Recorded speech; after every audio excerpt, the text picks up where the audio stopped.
سلام ናይ ማይክ ሚድያ ተኸታተልቲ ከመይ ኣለኹም? ኣነ ደሓን የእግዚአብሔር ይመስገን። ንስኻትኩም እውን ኣብ ዘለኹምዎ ሰላም ክትኾኑ ትምኒተዩ። እሞ ናይ ማይክ ሚድያ ተኸታተልቲ ንሎሚ ሕፅር ዝበለትን ኣዝያ መሳጢትን ኣመና መምሕሪትን ዝበልክዋ ዛንታ ናባኹም ጊዜ ቀሪበ ኣለኹ። ግና ቅድሚ ናብቲ ዛንታ ምባለይ ነስ ቻናል ሳብስክራይብ ዘይገበርኩም ሰባት እንተደኣ ሃሊኹም ነስ ቻናል ሳብስክራይብ ብምግባር ነዛንታ ጀምርዎ ክብለኩም ይፈቱ። ናብቲ ዛንታ ኸብለኩም ሰናይ ምክትታል። ኣቦ ኣጻብዕተይ መዓዝደን ስቦቕላ ከዕለታት ሓደ መዓልቲ ኣቦ መኪንኡ እናሓፀበ እንተሎ ንእግረ መንገዱ መኪንኡ ክፍትሻ ጀመረ።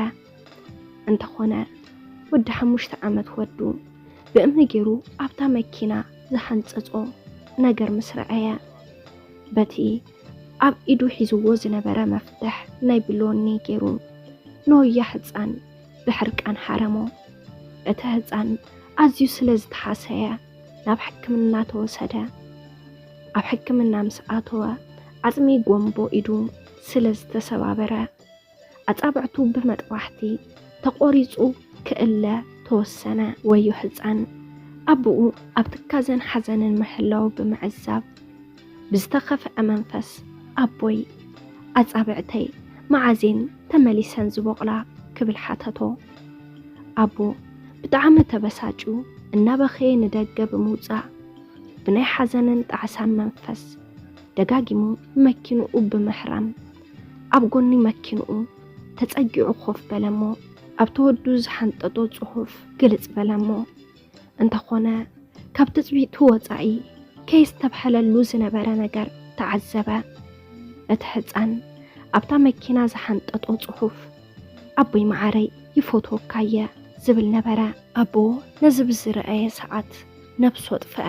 ፍቕርን ቁጥዕን ደረት የብሎምን። ፍቕሪ መሪፅካ ብሉፅ ሕይወት ንበር።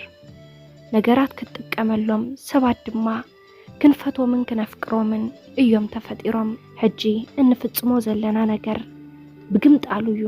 ንሰባት ንጥቀመሎም ኣለና፣ ንነገራት ድማ ንፈቶም ቃንዛ ጣዕሳ ይቐትል እዩ።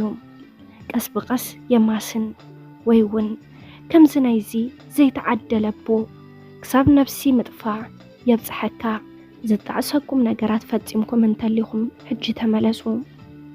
ኣብ ዝሓረቕኩምሉ ወይ ኣብ ዝተቆጣዕኩምሉ ግዜ ከምኡውን ኣብ ርእሲ ኣዚኹም እትፈትዎም ሰባት እትወስንዎ ውሳነ ግዜ ሓብዎ እምበር ኣይትተሓወኹሉ።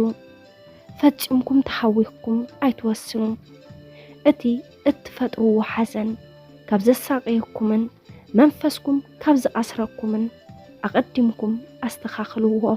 ምክንያቱ ካብ ኩሉ ዝኸፍቐ ሞት እውን ስለ ዘሎ ዝተቀያየርኩምዎ ሓውኩም ዕላልኩምን ፀዋታኹምን እናናፈቐ ምስ ዝመውትከ ኣብ ዝኾነ ግዜ ብዝፈጸሞ ጌጋ ዝኮረኹምሉ ውላድኩም ፍቕርኩም ከይፀገበን ይቕሬታኹም ከይሰምዐን ምስ እትፈላለዩኸ ይቕሬታኻ ዝናፈቐት ኣፍቃሪትካ ይቕሬታኺ ዝናፈቐ ኣፍቃሪኺ ይቕሬታኺ እናናፈቐ ይቕሬታኻ እናናፈቐት ምፍልላይ ምስ ዝፍጠርከ ሞት ዝበሃል ሰራቂ ክሳብ ዘሎ ከይቀደመና ብኽፉት መንፈስ ይቕረን በሓሃል ክምስታጆን ካብ ዘጉሄካ ዘይምለስ ጌጋ ውሳነ ዘጣዕስ ስቕታ ይበልጽ።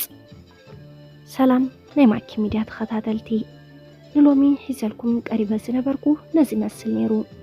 ነዛንታ ኣመና ፈቲኹም እውን ካብ ዛንታ ዓብዪ ትምህርቲ ወሲድኩምሉን ክትኾኑ ትምኒተይን ድሌተይን እዩ።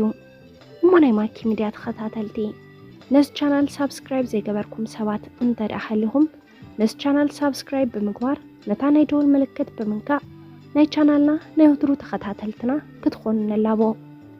ኣብዚ ቻናል ዛንታኹም ክቐርበልኩም እትደሊ ሰባት እንተደኣ ሃሊኹም ብውሽጢ መስመር ክተዘራርቡና ትኽእሉ ኢኹም። ብቐጻሊ ብኻሊእ ዛንታ ብኻሊእ መደብ ብኻሊእ ሓሳብ ክሳብ ንራኸብ ሰሰናይ ንኹላትና እንዳበልኩ በዚ ክፋነወኩም ቻው።